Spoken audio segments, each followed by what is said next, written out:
Welcome to the Solemn YuGiOh channel where we discuss everything collecting and investing in Yu-Gi-Oh! Today, we are ranking the Duel Monsters era booster sets in terms of iconicness, how much I like them, how much the community likes them, a little bit of everything. So expect some subjectivity, but of course I don't want it to be entirely subjective. I'll also be going over some of the big hitters in each set. Also note that I already did this for Yu-Gi-Oh! GX, so if you want to check that out, it's on the channel. And do note that I'm adding the 3 sets where they introduced ultis already into this as well. However, if you want to put those in GX, be my guest. But without further ado, let's get into the ranking. We're doing this in chronological order, so of course we start with Legend of Blue Eyes. Now the big hitters in this particular set are of course Blue Eyes White Dragon, Exodia, Flame Swordsman, basically everything, right? All the supers and ultras are basically big hitters in this set, so let's not go over every single one of them. I think everyone's gonna agree that we put this straight into S.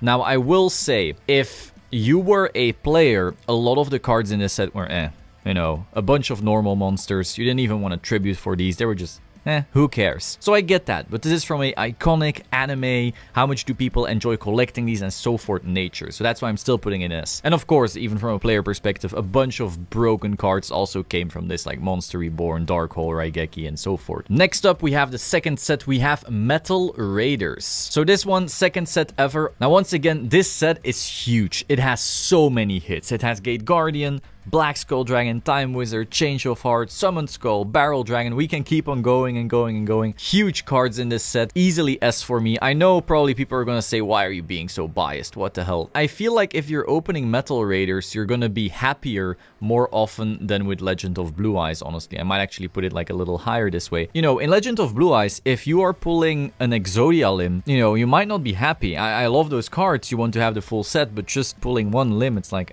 whatever. Some people might not be happy with Gaia. Once again, a lot of, you know, normal monsters that didn't do a whole lot. Whereas in Metal Raiders, you're just having hit after hit after hit. A lot of supers are amazing. A lot of the ultras are also really good. You don't have the 4 pieces that are like, Regardless, you also have your, you know, slightly worse cards. Your Horn of Heaven, your 7 Tools of the Bandit that people aren't excited for to pull that often. Regardless, LOB will probably keep on winning. It's our first set. You can't get around that. Next up, we have Magic Ruler. This pack says Spell Ruler because I didn't instantly find a Magic Ruler pack. It's Magic Ruler, let's be real. Big hitters include Blue Eyes Toon Dragon, Toon Summon Skull, just a bunch of toons really. Relinquished, quite some very broken magic cards like Delinquent Duo and so forth. Serpent Knight Dragon, if you're into the Rex guy. Overall, this is my favorite set, but I also realize that it's not as strong of a set as Metal Raiders or LOB for other people. So I'm putting this one in A, but again, personally, I'd gladly put it up in S. That's just personal opinion, but I don't want that to cloud everything either. Overall, regardless though, I'll still put it in A. The toons are just too iconic. Relinquished, the broken magic cards. It has a lot going for it, and we'll see where I put other things, and maybe I'll start bumping stuff down later. Next up, we have Pharaoh Servant. It has Jinzo, it has Thousand Eyes Restrict, it has Call of the Haunted, Buster Blader. Now, from this list, you might notice it doesn't have as many hits, in my opinion, as the previous 3 packs, but Jinzo by itself almost carries this set in my opinion. Again, I love Thousand Eyes Restrict, by the way. I have that card somewhere here. There we go. Love this guy. Absolutely amazing card.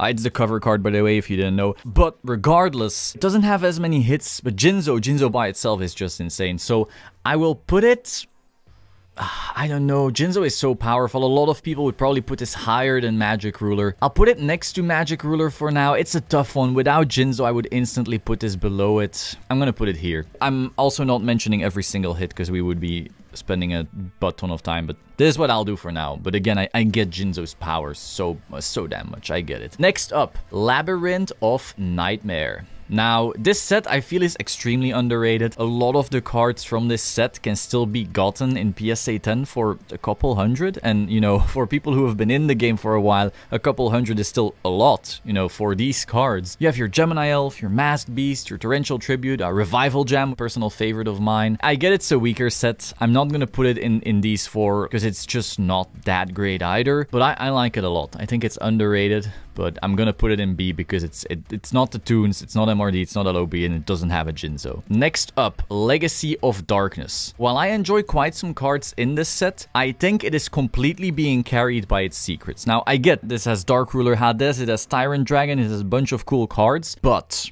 all the money, all the love, all the praise is in Yatagarasu and Injection Fairy Lily. And I get that. I'm a Lily simp, I'll admit it. But for that reason, I'm gonna put it in B? But it's still better than Labyrinth of Nightmare. I don't think it's as good as Pharaoh Servant, because Pharaoh Servant at least has, you know, 1000 Ice Restrict. If you're gonna give power to secrets, I think Jinzo is also a bigger hype card than the Lily and the Yata. Then again, I like Lily. The waifu powers, it's a tough one for sure, but I think this is fair. Some people might really want to kill me. And again, there's a lot of subjectivity here still. I'm not gonna mention every single major card either. Next up, Pharaonic Guardian. This is a bit of a weird one. Big hitters include Lava Golem, Hell Pomer, which I think is a really cool card, a Guardian Sphinx, Mystical Knight. You already noticed, like, the cards I'm mentioning aren't really fan favorites that much. Lava Golem is probably, you know, the biggest one there for me personally. So I'm gonna put this quite a bit lower than everything else. These are cards from the Battle City arc on the little Zeppelin thing. A lot of these Egyptian cards that we saw there from Marik's Friends and Family and whatever you want to call it. I don't know. I'm gonna give it C. I think it's, you know, underrated in the sense that a lot of people think the way I just spoke, even though there's still a lot of people actually loving quite some of these cards. And so you might be able to get these in a discount, you know, if you're trying to collect vintage Yu-Gi-Oh! These are still very cheap. But again, I mean, they're not the big guys that we were just speaking of earlier either. Now, some people may claim that Pharaonic is maybe better than Labyrinth of Nightmare.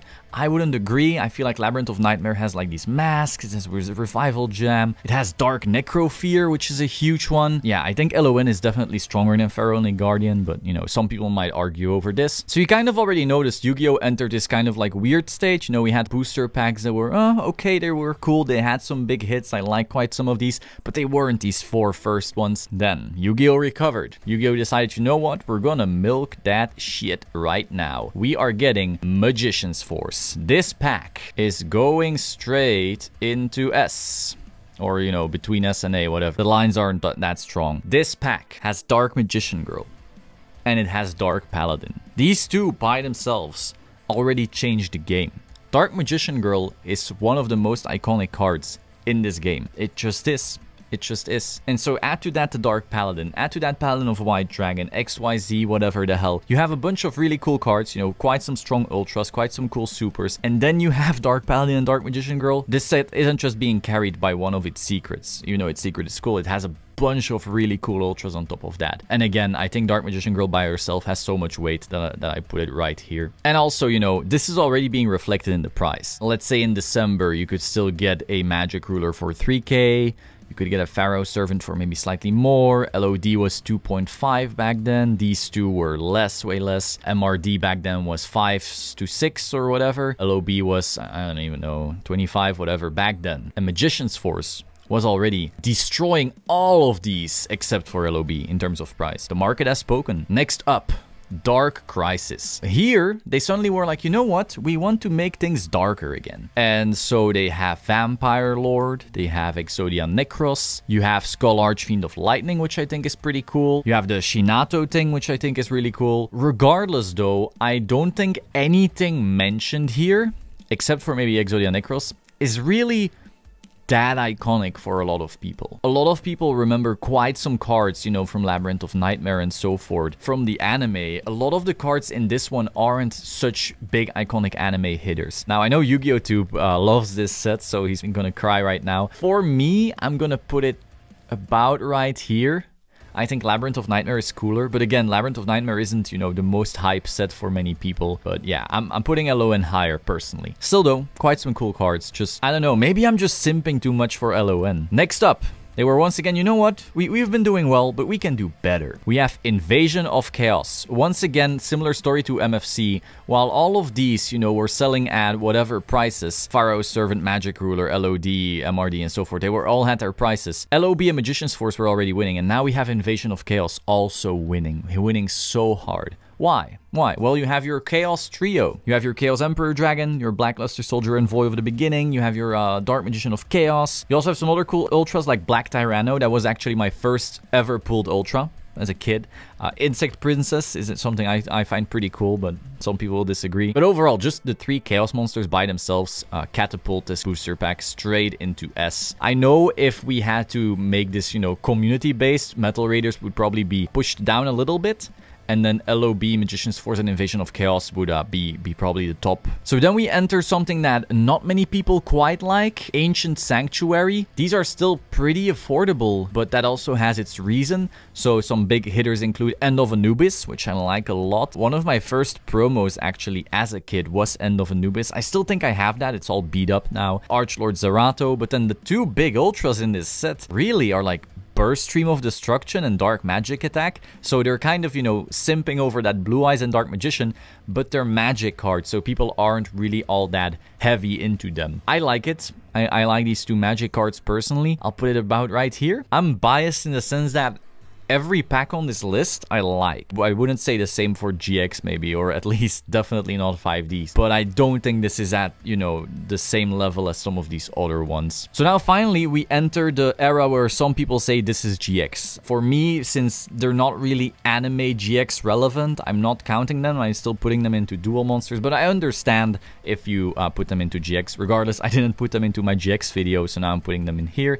We have Saul of the Duelist. Some big hitters include the 2 Horuses. So, of course, you here have the introduction of Ultimate Rares.